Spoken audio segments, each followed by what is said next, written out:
Meron din naman kaming mga satisfying moments. So, yung pinaka-satisfying moments ko is yung lumuwas nga ako, pumunta ako Manila, and then nung kinabukasan, kalimutan ko yung helper ko na usually nagbubukas sa mga tao ko para makapagbukas ng tindahan, day off din.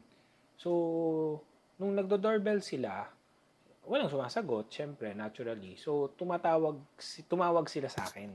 And then, ang ginawa ko naman, dahil pagtawag nila, hindi nga daw sila makapagbukas ng tindahan, eh, kinuha ko yung cellphone ko, binuksan ko sa home assistant, pinisil ko na buksan yung pinto, and bumukas naman yung pinto, nakapasok na sila.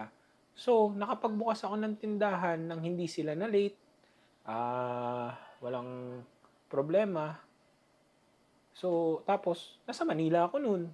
Nabuksan ko yung tindahan, nasa Manila ako. So, sobrang satisfying naman yung mga ganong moment para sa akin.